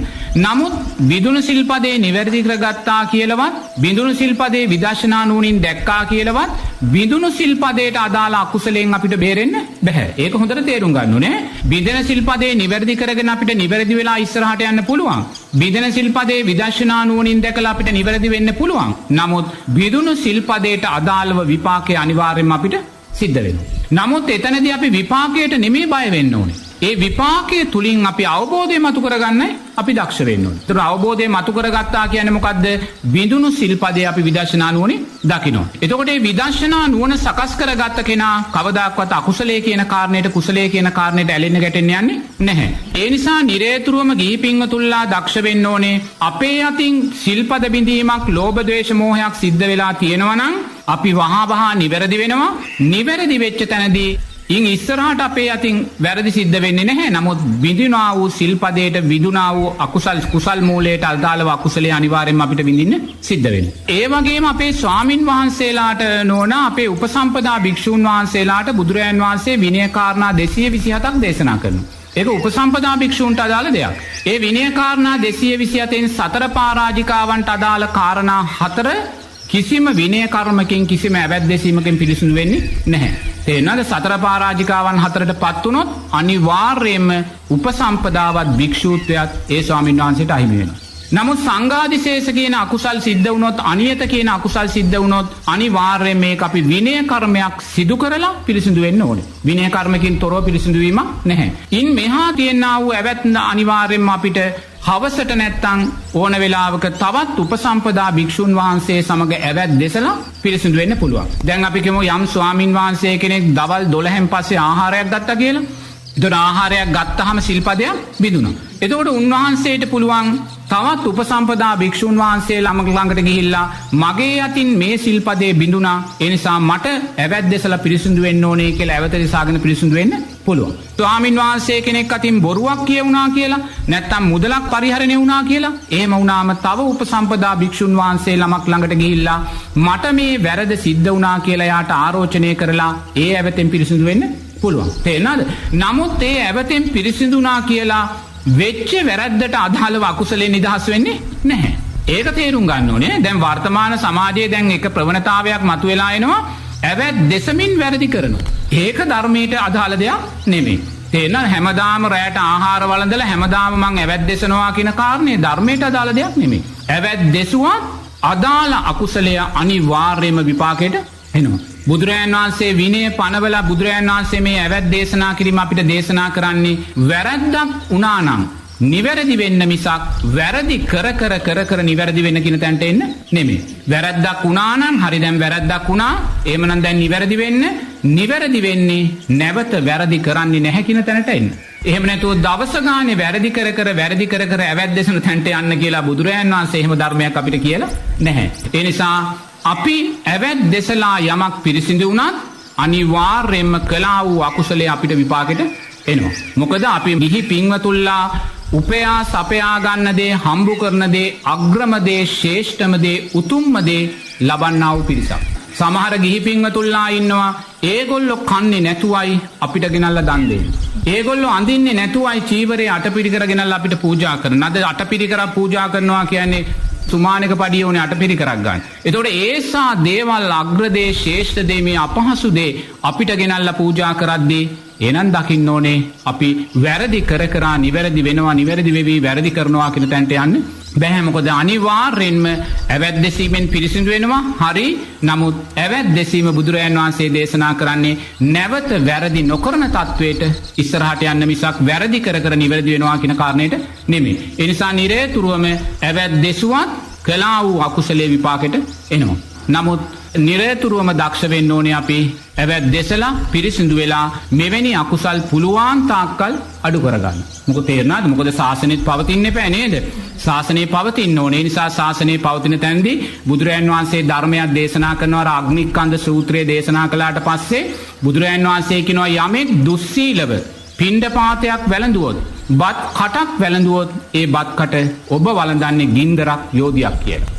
ඔබ දුස්සීලව ඉඳලා කෙනෙක්ගෙන් ගිලම්පස එකක් වැළඳුවොත් ඒ ඔබ වළඳන්නේ යෝධිය කෝප්පයක් කියලා. බුදුරජාණන් වහන්සේ එහෙම කියලා බැහැරට වැඩිලා නැවත එනකොට ස්වාමීන් වහන්සේලා ගොඩක් අඩුයි. ආනන්ද ස්වාමීන් වහන්සේගෙන් අහනවා කෝ අනිත් ස්වාමීන් වහන්සේලා කියලා. ඒතකොට කියන ඔබ වහන්සේ දේශනා කරපු සූත්‍රය අහලා බය වෙලා ඒගොල්ලෝ සිවුරු ඇරලා ගියා කියලා. ඊට පස්සේ බුදුරජාණන් වහන්සේ කියන ඔක්කොම කැඳවන්න නැවත ඉන්න ස්වාමීන් වහන්සේලා ඔක්කොම කැඳවන්න කියලා. කැඳවන්න කියලා බුදුරජාණන් වහන්සේ කියනවා ඔබලා වළඳන පිණ්ඩපාතයේදී කෙනෙක්ගෙන් දානය පූජා කර ගනිද්දී ඒ වළඳන පිණ්ඩපාතය සියලු සත්වයෝ සුවපත් වේවා මේ දන් පූජා කරපු ඇස් කයේ දුක් දුරු වී නිදුක් වේවා සුවපත් වේවා දසදිසාවෙම සත්වයෝ සුවපත් වේවා කියලා මෙත් සිතින් ඔබේ පිණ්ඩපාතය වැළඳුවොත් ඔබ නායකාරයෙක් නෙමෙයි කියනවා. බුදුරජාණන් වහන්සේ එහෙම කියනවා. විනය කියන කාරණේ එතනදී කතා නොකර බුදුරජාණන් වහන්සේ කියනවා ඔබලා වළඳන පිණ්ඩපාතය මෛත්‍රී චිත්තයෙන් වැළඳුවොත් වළඳන පිණ්ඩපාතයට ඔබලා නායකාරයෙක් නෙමෙයි කියලා. එතනදී බුදුරජාණන් වහන්සේ බොහොම උපක්‍රමශීලී ධර්මයක් දේශනා කරනවා. මොකද උපක්‍රමශීලී ධර්මයක් දේශනා කරන්නේ බුදුරජාණන් වහන්සේ එතනදී බලන්නේ මේ කියන විනයට අදාළව මේක පනවන්න ගියොත් බොහොම ඉක්මනට ශාසනය දුර්වල වෙන්නත් පුළුවන්. මොකද ඒ නිසා බුදුරජාණන් වහන්සේ එතනදී විනය ගැන කියන්නේ නැතුව අර විදියට කියන්නේ ඇයි? මේ වළඳන පිණ්ඩපාතය මෙස්සිතින් වැළඳුවොත් ඔබ පිණ්ඩපාතයට නායකාරයෙක් නොවේ කියන්නේ කළා වූ අකුසල් වැළක් වෙනවා කියලා බුදුරජාණන් වහන්සේ කියන්නේ නැහැ. පිණ්ඩපාතයට නායකාරයෙක් නොවේ කියන්නේ. ඒක බුදුරජාණන් වහන්සේ ශාසන පැවැත්ම උදෙසා කළා වූ උපක්‍රමශීලී ධර්මයක්. ඒ නිසා අපි ධර්මයේ දේශනා කරද්දී තේ බුදුරජාණන් වහන්සේ ආදර්ශයට අරන් ඕනේ ධර්මයේ දේශනා කරන්නේ. නිසා ඇවැත් දෙස හෝ වැරදි කර හෝ දවසක් හරි ශාසනයේ තියෙනවා නම් පිරිසිදු වෙන්න. ගරු ස්වාමීන් වහන්සේගෙන් දැන් විමසන්නේ බුදුමග යන අය සම්‍යක් දෘෂ්ටීන් හැටියට අපි අවබෝධ කරගන්නවා. එහෙමනම් මිත්‍යා දෘෂ්ටීන් කියලා කියන්නේ කවුරුන්ද ස්වාමීන් වහන්සේ? දැන් සම්මාදිට්ඨිය කියන වචනේ විරුද්ධාර්ථය තමයි මිත්‍යා දෘෂ්ටිය කියන වචනේ. එහෙම නැතුව මේ මිත්‍යා දෘෂ්ටිය කියන වචනේ නෝන මේ කාටවත් අවනම්බුවක් කරන්නවත් කාටවත් පහත් තැනකට දාන්නවත් ඒක නරක වචනයක්වත් දුර්වල වචනයක්වත් නෙමෙයි. මිත්‍යා දෘෂ්ටික කියන වචනේ විරුද්ධාර්ථය. එච්චරයි. වෙන දෙයක් නෙමෙයි. එතකොට දැන් සම්මා දිට්ඨිය කියන වචනේ විරුද්ධාර්ථය මිත්‍යා දෘෂ්ටිය. එතකොට දැන් බලන්න ඕනේ සම්මා දිට්ඨියයි මිත්‍යා දෘෂ්ටියයි කියන කාරණා දෙක කියන්නේ මොකක්ද කියලා. බුදුරජාණන් වහන්සේ දේශනා කරනවා නෝනා මේ ලෝකේ ඒ කියන්නේ යහපත් දේ විපාක දෙන සුගති භූමි 7ක් තියෙනවා. යහපත් දේ. එතකොට යහපත් දේ විපාක දෙන සුගති භූමි 7 මොකද්ද? තුසිතය, යාමය, නිම්මාන රතිය, පරිනිම්මිත වසවත්තිය, තාවතින්සිය, චාතුර්මාරාජිකේ මනුස්ස ලෝකේ. මේ යහපත විපාක දෙන සුගතිය විපාක දෙන සුගතීන් 7ක් තියෙනවා. ඒ 7ක් තියෙද්දි බුදුරජාන් වහන්සේ දේශනා කරනවා අයහපත් දේ විපාක දෙන ලෝක. කීයද? 4ක් තියෙනවා. මොකක්ද ඒ 4? പ്രേත ලෝකය, නිරය, අසුර ලෝකය, තිරිසන් ලෝකය. යහපත් දේ විපාක දෙන සුගති භූමි 7ක් තියෙද්දි අයහපත් දේ විපාක දෙන දුගති භූමි 4ක් තියෙනවා. මේ දුගති භූමි 4න් නිරය කියන කාරණේ විතරක් ගත්තොත් නිරයන් 136ක් තියෙනවා කියලා බුදුරජාණන් වහන්සේ දේශනා කරනවා. නිරයන් විතරක් 136ක්. ඒතර බලන්න යහපත් දේ විපාක දෙන සුගති භූමි 7ක් තියෙන ලෝකයේ තුල අයහපත් දේ විපාක දෙන නිරයන් විතරක් 136ක් තියෙනවා. මෙතන යහපත් දේ කිව්වහම අර රූපාවචර අරූපාවචර බ්‍රහ්මතලක් තියෙනවා. ඒක මොකද ඒක මේ යහපත් දේ නෙමෙයි මේක සමාධිය වඩලානේ එතෙන්ට යන්නේ. ඒ නිසා දැන් යහපත් දේ කරලා කුසල් කරලා විපාක දෙන සුගති භූමි 7ක් තියෙන ලෝකයේ තුල අයහපත් දේ විපාක දෙන නිරයන් විතරක් 136ක් තියෙනවා නම් දැන් අපි දකින්න ඕනේ යහපත් දේද අයහපත් දේද ලෝකේ වැඩි කියන කාරණා. එතකොට කෙනෙක්ව මේ යහපත උදෙසා යොමු කරන්නේ කවුද?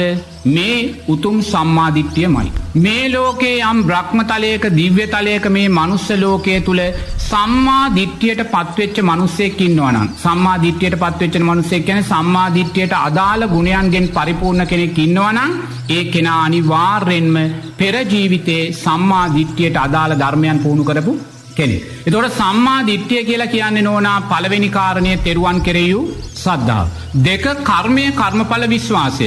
යහපත් දෙයක් කළොත් යහපත් විපාකයක් තියෙනවා අයහපත් දෙයක් කළොත් අයහපත් විපාකයක් තියෙන විශ්වාසය.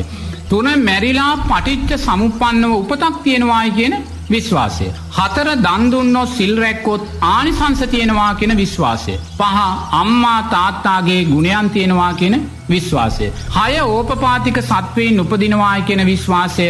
7 අතීතයේ සෝවාන් සකෘදාගාමි අනාගාමි අරිහත් උත්තමයන් හිටියයි කියන විශ්වාසය. එහෙනම් දැන් සම්මා දිට්ඨිය කියන්නේ මොකද්ද? ඔය කාරණා 7ට.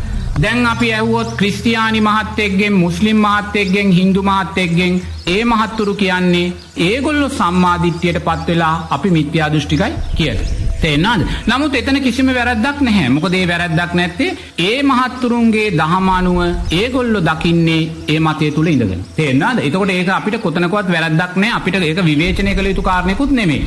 එතකොට ඒගොල්ලන්ගෙන් ඇහුවොත් ඕගොල්ලෝ සම්මා දිට්ඨිය කියන්නේ මොකක්ද කියලා. ඒගොල්ලෝ කියන්නේ මොකද්ද? යහපත් දැක්ම.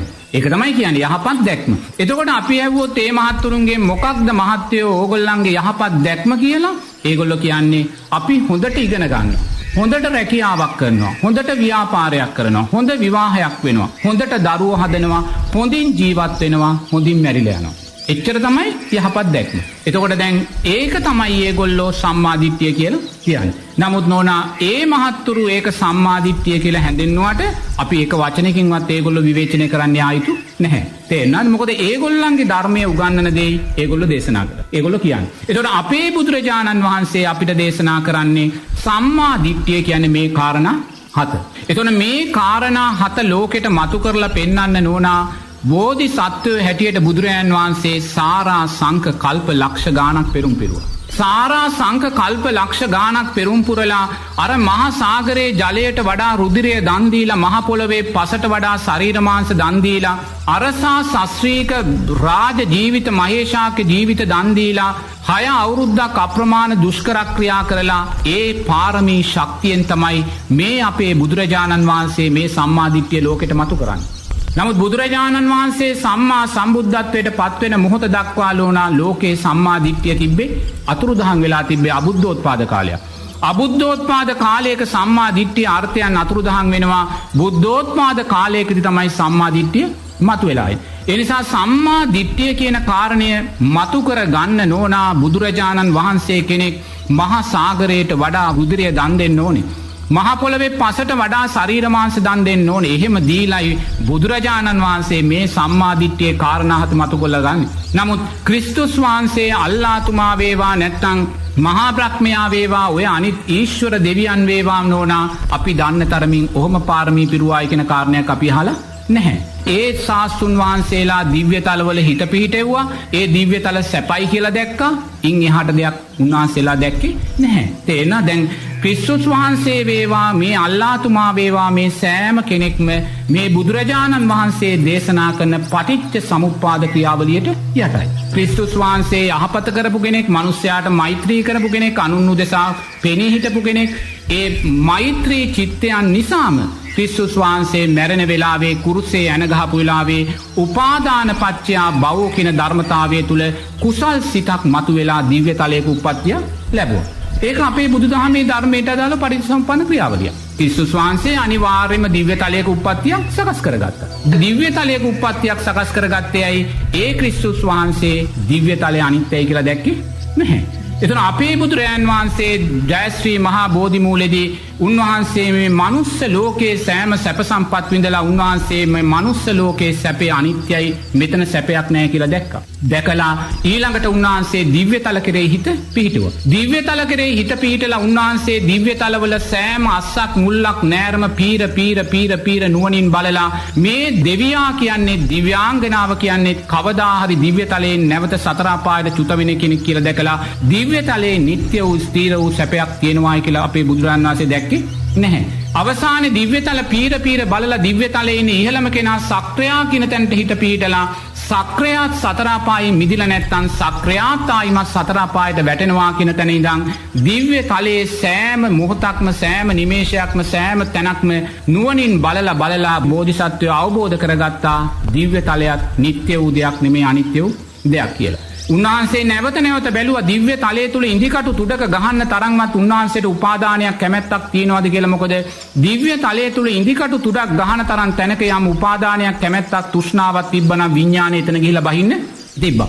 ඒ නිසා අවසාන ඉන්දිකටු තුඩක්වත් ගහන තැනක් නැති වෙන තරමක ශාස්ත්‍රීය දිව්‍යතල නුවණින් බලලා දිව්‍ය තලවල දිව්‍ය සැපේ අනිත්‍යයි කියලා දැක්කේ තැන දිව්‍ය තලයේ කෙරේ තියෙන තෘෂ්ණාව අතහැරුණා. ඒතර මනුස්ස ලෝකයේ කෙරේ තියෙන තෘෂ්ණාව අතහැරිච්ච තැන දිව්‍ය තල උපාදානය වුණා. දිව්‍ය තල කෙරේ තියෙන තෘෂ්ණාව අතහැරුණ ගැන ඊළඟට බුදුරජාන් වහන්සේට උපාදානි වුණේ බ්‍රහ්ම තල.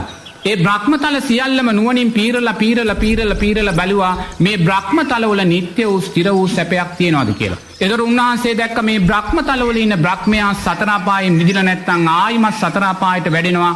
මහා බ්‍රහ්මයා කියලා කෙනෙක් ඉන්නවා. මේ මහා බ්‍රහ්මයා සතර අපායෙන් මිදුනේ නැත්නම් නැවත සතර අපායට වැටෙනවා කියලා දකිමින් සියලුම බ්‍රහ්මතලවල ඉන්දිකටු තුඩක ගහන තරම්වත් කැමැත්තක් උපාදානයක් තියනවාද කියන බාර නුවණින් දකිමින් බ්‍රහ්මතලවල අනිත්‍යභාවය දකිද්දී මොකද වුනේ? මනුස්ස තල අනිත්‍යයි කියලා දැක්කා. දිව්‍ය තලත් අනිත්‍යයි කියලා දැක්කා.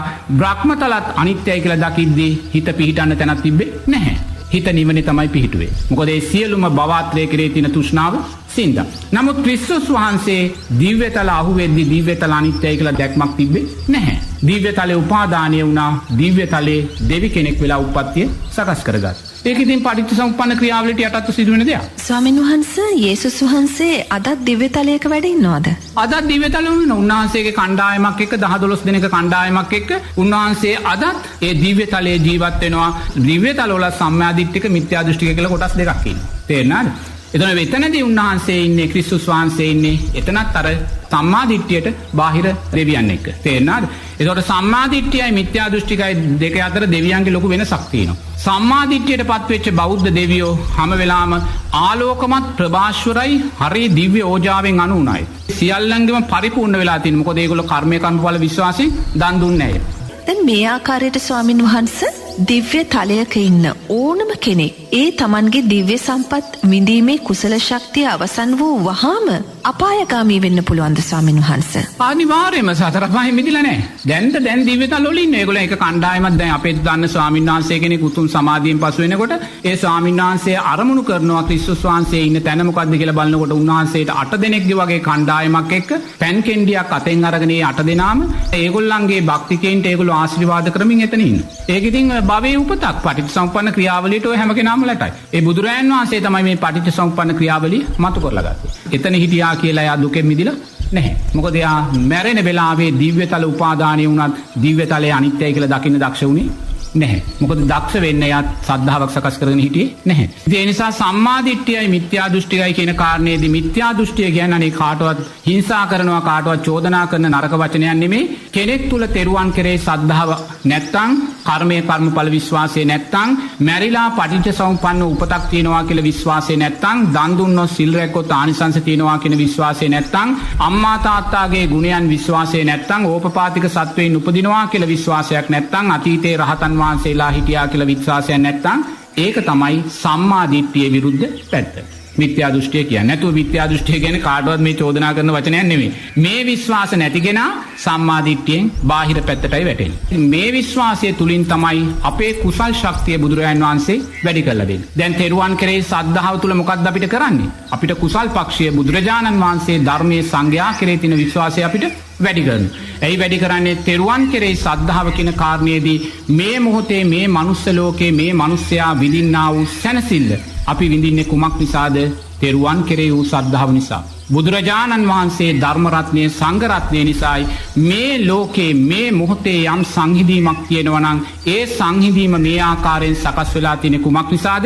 බුදුරජාණන් වහන්සේ ධර්ම රත්නය සංඝ රත්නය නිසා. ඒතකොට බුදුරජාණන් වහන්සේ ධර්ම රත්නය සංඝ රත්නය තියෙනවා කියන්නේ මොකද්ද? මේක බුද්ධෝත්පාද කාලය. එනම් බුද්ධෝත්පාද කාලයකින් තොරව අබුද්ධෝත්පාද කාලයක් කියන්නේ මොනසා විෂම වූ කාලයක්ද කියන කාරණේ අපි නුවණින් දකින්න ඕනේ. ඒතකොට අබුද්ධෝත්පාද කාලවල වල අපිට සාස්තුන් වහන්සේලා වෙන්නේ මිච්ඡා සාස්තුන් වහන්සේලා. ඒ අබුද්ධෝත්පාද කාලවල වල යම් හේකින් මිහිඳු මහ රහතන් වහන්සේ අපේ රටට මේ උතුම් ධර්මය අරන් නොෙන්න අපි තාමත් ගස් ගල් වලට ඉරහඳ තාරකා වලට අමනුෂ්‍යයින්ට යක්ෂයන්ට යක්ෂණියට වදින මිනිස්සුયો.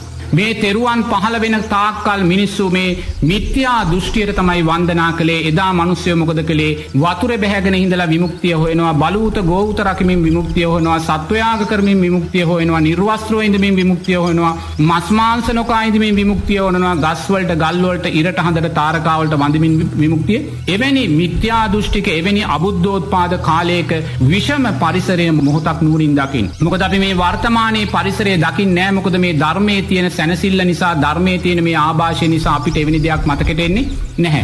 නමුත් අරසා දීර්ඝ වූ අබුද්ධෝත්පාද කාලවල වල ඉපදිලා ඒ අබුද්ධෝත්පාද කාලවල වල පවතින මිත්‍යා දෘෂ්ටීන් වලට වැට වෙලා කල්ප ගණන් සතර අපායන්ට වැටිලා දුක් විඳපු හැටි නුවණින් දකින්න. ඒ නුවණින් දකිද්දී අපිට තේරෙනවා කොයිසා මේ මිත්‍යා දෘෂ්ටික භාවයන් නිසා අපි සංසාරේ දුක් විඳින්නේ නැද්ද කියලා. එදා ඒ අසූචිකමින් මුත්‍රාභූමින් විමුක්තිය හේවූ මිනිස්සයෝ අද ඌරන් වෙලා අසූචි කන හැටි නුවණින් දකින්න.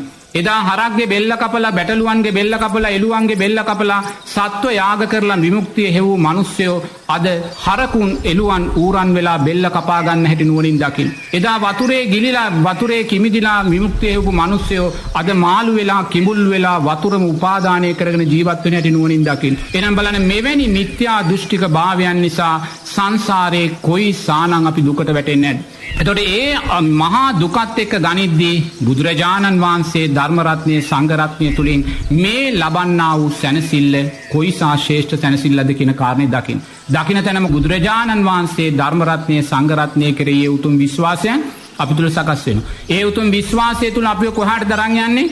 කුසලයේ තුල ශක්තිමත් කර. තේරෙනවද? දෙවෙනි කාරණේ මොකද්ද? යහපත් දේ යහපත් විපාකයක් තියෙනවා, යහපත් දේ අයහපත් විපාකයක් කියලා දකින්න. ඒතකොට බලන්න යහපත් දේ කරලා සංසාරේ අපි සක්‍රියා වෙලා හිටියා, සක්විති රජුරුව වෙලා හිටියා, සුජම්පතිය වෙලා හිටියා, ස්ත්‍රී රත්නය වෙලා හිටියා, රජවරු සිටුවරු වෙලා හිටියා වූ අතීතය නුවණින් දකින්න. ඒ වගේම අයහපත් දේ කරලා අපි සතර අපායන්ට වැටිලා പ്രേත ලෝකවල, තිරිසන් ලෝකවල තනකොළ කකා, පුන්නක්කු කකා, නිරයන්ට වැටිලා ගින්දර යෝධිය බොමින් പ്രേත ලෝකවලට වටලා සෙම් සොටු කකා අසුර ලෝකයට වැදිලා මුහුදේ කිමිදි අප්‍රමාණ දුක් විඳ හැටි නුවණින් දකින්න. ඒ වගේම ඊළඟ කාරණේ මොකද? මැරිලා පටිච්ච සමුප්පන්න උපතක් තියෙනවා කියන විශ්වාසය. ඒතකොට මැරිලා පටිච්ච සමුප්පන්න උපතක් තියෙනවා කියන විශ්වාසය තුල අපි දකින්න ඕනේ සංසාරේ තවත් කල්ප 100ක් කෝටි ගාණක් ඈතට යනවා. අතීතයේ බුදුරජාණන් වහන්සේලා ලක්ෂ ගාණක් පහළ වුණා වගේ තවත් අනාගතයේ බුදුරජාණන් වහන්සේලා ලක්ෂ ගාණක් පහළ වෙනවා. ඒ කියන්නේ ලෝකයේ නැවතීමක් අවසානයක් නිමාවක් නැහැ. ලෝකය තවත් කල්ප 100ක් කෝටි ප්‍රකෝටි ගාණක් මේ සත්වයා පටිච්ච සමුප්පන්නෝ මැරමින් ඉපදෙමින් මැරමින් ඉපදෙමින් ගමන් කරනවා කියන තැන හිටියාම අපි මොකද කරන්නේ? මුලින්ම මේ ලෝක ස්වභාවය දකිමින් කුසලයේ තුල මොකද කරන්නේ? ශක්තිමත් වෙනවා. කුසලයේ තුල මුලින් ශක්තිමත් වෙච්ච තැනදී අන්න එතනෙනුත් සම්මා දිට්ඨිය අර්ථයත් තුලින් මොකද්ද වඩලා තින්නේ? කුසල් පක්ෂය අපිට වඩයි. ඊළඟට මොකද්ද? දන් දුන්නොත් සිල් රැක්කොත් ආනිසංස කියන කාරණේ තුලින් බුදුරයන් වහන්සේ අපිව කොතෙන්ද යොමු කරන්නේ? කුසලයේ තුල ශක්තිමත් කරන්නේ. අම්මා තාත්තාගේ ගුණයන් හඳුනා ගැනීම තුල අපි මොකද්ද කරන්නේ? කුසලයේ තුල ශක්තිමත් වෙනවා. අතීතයේ අපි මේ මොහොතේ තවුතිසාවේ සක්‍රියා කියලා කෙනෙක් ඉන්නවා නම් ඒ සක්‍රියා වෙන්න බලපෑ එක හේතුවක් තමයි අම්මා තාත්තාට සැලකීම. ඒ නිසා අම්මා තාත්තාට සැලකීම නිසා අපි සංසාරයේ සක්‍රියා වෙලා හිටපු ඇති නුවණින් දකින්න. ඒ වගේම අම්මා තාත්තාට නොසැලකීම නිසා අපි පුංචි කාලෙම ලෝකෙට බිහි වෙද්දී අම්මා තාත්තා මැරිලා අසරණ වෙලා ළමා නිවාසවල අනාථ නිවාසවල කල්ප ගණන් දුක් විඳ ඇති නුවණින් දකින්න. එතනින් ඒකෙන් මොකද කරන්නේ බුදුරජාණන් වහන්සේ අපිට කියන්නේ? අම්මා තාත්තාට සැලකීම තුළ කුසලයේ තුල ශක්තිමත් කරලා අපි ඉස්සරහට අරින්න. ඒතර ඕපපාතික සත්වයක් උපදිනවා කියන කාරණේ මොකද්ද බුදුරජාණන් වහන්සේ අපිට කියන්නේ? දෙවියෙක් බ්‍රහ්මෙක් ඉන්නවා කියන කාරණේ අපිට පෙන්නලා දෙවියෙක් බ්‍රහ්මෙක් වෙන්න නම් මොකද්ද වෙන්න ඕනේ? කුසලයේ තුල ශක්තිමත් කරලා අපි ඉස්සරහට අරින්න. ප්‍රේතෙක් නිරිසතෙක් ඕපපාතිකෝ ඉපදිනවා කියන කාරණේ පෙන්නලා අපිව අකුසලයේ තුල බිය ඇති කරනවා. මේ සියල්ලම මේ කාරණා හයම තුලින් මොකද්ද දැන් වැඩුනේ? කුසලයක්ද අකුසලයක්ද? කුසලයක්. තේරෙනවද? තෙරුවන් කෙරේ සද්ධාව කියන තැනින් කුසලයක් මතු කරගත්තා. කර්මය කර්මඵල විශ්වාසය කියන තැනින් කුසලයක් මතු කරගත්තා. මැරිලා පටිච්ච සමුප්පන්නව ඉපදෙනවායි කියන තැනින් කුසලයක් මතු කරගත්තා. අම්මා තාත්තාගේ ගුණයන් කියන තැනින් කුසලයක් මතු කරගත්තා. දන් දුන්නොත් සිල් රැක්කොත් ආනිසංස තියෙනවා කියන තැනින් කුසලයක් මතු කරගත්තා. ඕපපාතික සත්වයෙන් උපදිනවායි කියන තැනින් කුසලයක් මතු කරගත්තාට පස්සේ අවසානයේ බුදුරජාණන් වහන්සේ දේශනා කරනවා අතීතේ රහතන් වහන්සේලා සෝවාන් අය හිටියා කියන විශ්වාසය තුළ මේ කුසල් ශක්තිය ඔබටත් මේ ජීවිතේ සෝවාන් වෙන්න පුළුවන් කියන විශ්වාසයට අරන් යනවා. එහෙනම් බලන්න දැන් සම්මා දිට්ඨිය කියන අර්ථය නෝනා කොයිසා ගැඹුරු අර්ථයක්දනේ? සම්මා දිට්ඨිය කියන්නේ යහපත් දැක්ම කියන වචනයත් එක්ක ගනිද්දී බුදුරජාණන් වහන්සේ දේශනා කරන සම්මා දිට්ඨිය තුළ කල්ප ගානක සංසාර බය, තව අනාගතයේ කල්ප ගානක සංසාර බය, මේ කාමයන්ගේ තියෙන නිසරුභාවය, මේ සුගතියේ දුගතියේ තියෙන අනිත්‍යභාවය, මේ සියල්ල මතු කරලා දීලා කුසලයේ තුල ශක්තිමත් කරලා අවසානයේ ඔබට අතීතයේ රහතන් වහන්සේලා හිටියානම් ඔබටත් රහත් වෙන්න සෝවාන් වෙන්න පුළුවන් තැනට අපිව එහෙනම් සම්මා දිට්ඨිය අර්ථය කියන්නේ නෝනා මේ ලෝකේ යම් ශ්‍රේෂ්ඨ අර්ථයක් තියෙනවා නම් ශ්‍රේෂ්ඨ වචනයක් තියෙනවා නම් සැනසෙල්ල උදෙසා සැපය උදෙසා සුගතිය උදෙසා ශ්‍රේෂ්ඨම අර්ථය සම්මා දිට්ඨිය කියන වචනේ විතරයි නෝනා. හොඳයි ගරු ස්වාමීන් වහන්සේ. ඔබ වහන්සේගේ වටිනා කාලයෙන් යම්කිසි කාල වේලාවක් අපිට ලබා දුන්නා සිරස් FM පන්සිල් මළුවේදී. බොහෝ දෙනාගේ දහම් ඇස විකසිත කරන්න අතීත කුසල ශක්තියින් අවදි කර දෙන්නට ගරු ස්වාමීන් වහන්සේ ඔබ වහන්සේට නිදුක් නිරෝගී භාවය ප්‍රාර්ථනා කරනවා. සම්‍යක් දෘෂ්ටික දෙවියන්ගේ ආශිර්වාදය තුලින් ඔබ වහන්සේගේ අරමුණු සාක්ෂාත් කර ගන්නට ඉදිරි ගමන සාර්ථක වන්නට කියලා සිරස් FM පන්සිල් මළුවේ අප සියලු දෙනාම নমස්කාර පූර්වකව පින් අනුමෝදන් කරනවා.